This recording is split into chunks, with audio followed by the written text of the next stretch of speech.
Hello students. बघा, पुढचा भाग जो आहे तो आपण आज बघायचा आहे. क्लासमध्ये आपण काही भाग पाहिलेला होता. आता जो आहे मायक्रो ऑर्गॅनिझमचा भाग बघायचा आहे.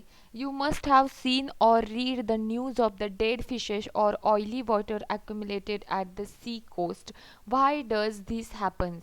बघा, तुम्ही ह्या न्यूज वाचता किंवा ऐकता की तेलकट असं पाणी जे आहे किंवा त्याचबरोबर मृत मासे जे आहेत हे गोळा झालेले आहेत काठावर समुद्राच्या. असं का घडतं मग? तर बघा, याचं रिझन आहे spilling of petroleum oil. Petroleum तेलाची जी गळती असते ती होत असते समुद्रामध्ये due to the various reason. त्यासाठी काही वेगळी रिझन्स असतात. This oil may prove fatal or toxic to aquatic organism. Aquatic म्हणजे पाण्यामध्ये राहणाऱ्या ऑर्गॅनिझमसाठी हे घातक असतं. It is not easy to remove the oil layer from surface of water by mechanical method. Mechanical मेथडनं हा लेयर पाण्यावरून समुद्राच्या काढून टाकणं हे शक्य नाहीये. हवेवर bacteria like pseudomonas species, alcanivorax, borkumensis have the ability to destroy the pyridines and other chemicals. बघा, पण काही असे बॅक्टेरिया आहेत जसे की सुडोमोनासच्या काही स्पेसीस आहेत. अल्कॅनोहोरॅक्सची ही स्पेसीस जी आहे, ऑल्कॅनोहोरॅक्स बॉर्क्युमेनिस, ही जी स्पेसीस आहे यांच्यामध्ये ॲबॅलिटी आहे हे पिरेडिन्स आणि केमिकल्स डिस्ट्रॉय करण्याची, त्या ते पाण्यावर तरंगत असलेल्या लेयरमधली.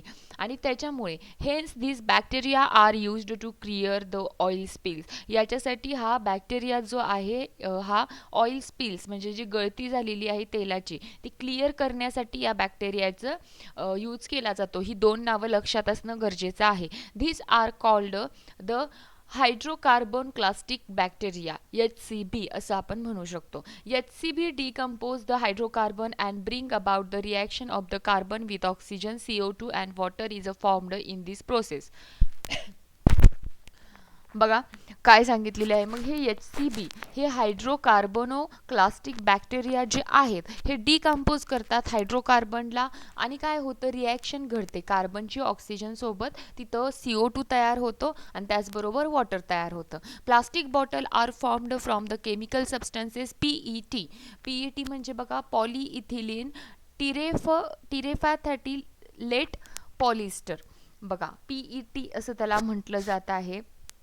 Nowadays, most of the urban garbages consist of the plastic. It has been observed that species like Vibrio, Ideonella saccensis can decompose the PET. Plastic bottle ज्या असतात त्या फॉर्म होतात केमिकल सबस्टन्स जो आहे PET, ज्यालाच आपण पॉलीइथिलीन टेरिप्थॅलेट पॉलिस्टर असं म्हणतो. ठीक आहे. मग बघा, आत्ताच्या nowadays most of the urban garbage जे आहे त्याच्यामध्ये प्लास्टिक असतं कचऱ्यामध्ये.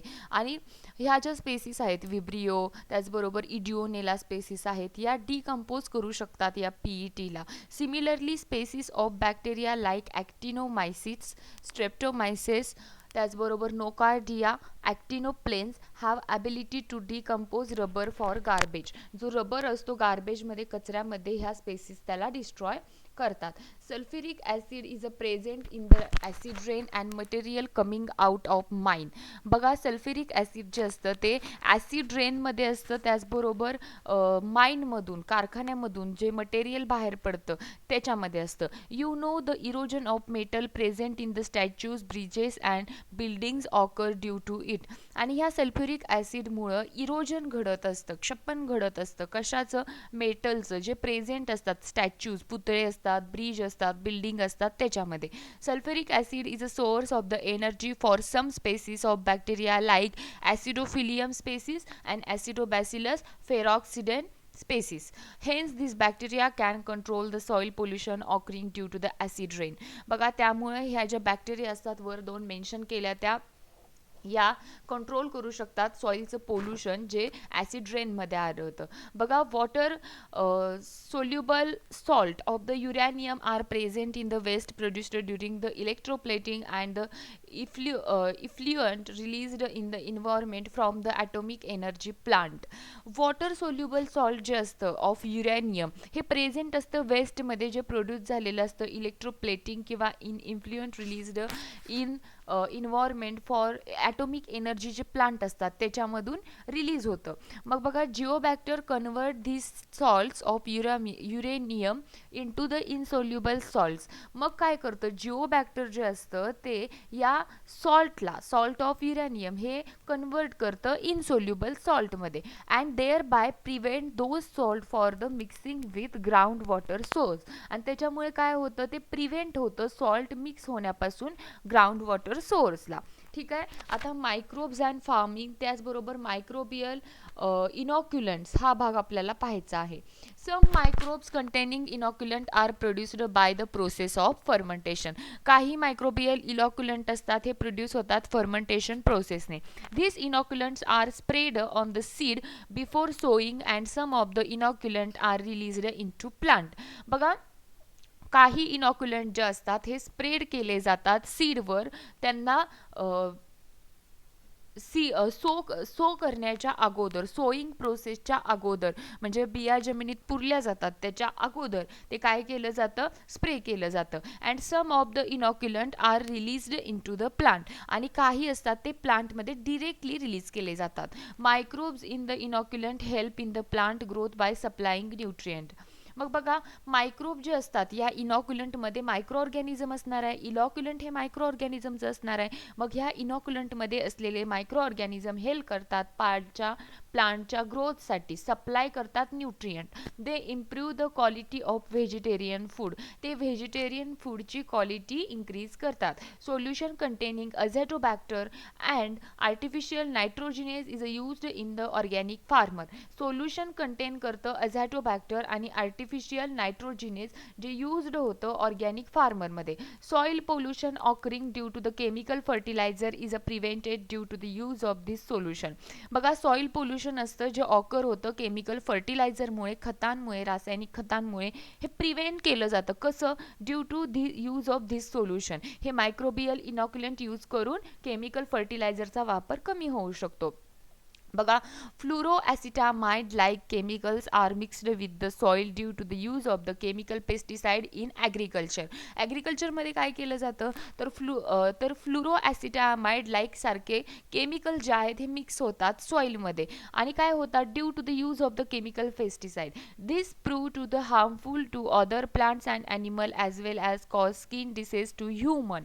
आणि ह्या केमिकल ह्या सगळ्याचा वापर केल्यामुळे होतं काय हे प्रूव्ह होतं की हार्मफुल असतं हे ऑदर हे प्रूव्ह झालेलं आहे की हार्मफुल आहे हे ऑदर प्लांट्सला त्याचबरोबर ॲनिमल्सला ॲज वेल ॲज कॉज काही स्किन डिसीज जे आहेत म्हणजे हे फ्लोरोॲसिडामाइड सारखे केमिकल्स आहेत हे मिक्स केले जातात सॉईलमध्ये ते आणि काय होत आहे हे केमिकल्स पुन्हा प्लांट्सना पोचणार आहेत. ॲग्रिकल्चरमध्ये हे मोठ्या प्रमाणात यूज केले जातात त्यामुळे हे प्लांटला धोकादायक आहेत ॲनिमल्सला आहेत आणि स्किन डिसीजसुद्धा ह्युमन्सला होऊ शकतात. This pesticide in the soil can be destroyed with the help of microbes. आणि असे पेस्टिसाइड या मायक्रोबियल इनॉक्युलंटमधल्या असलेल्या मायक्रो ऑर्गॅनिझमद्वारे आपण हे डिस्ट्रॉय करू शकतो. आता बायो इन्सेक्टिसाइड्स हे काय आहेत आपल्याला बघायचे.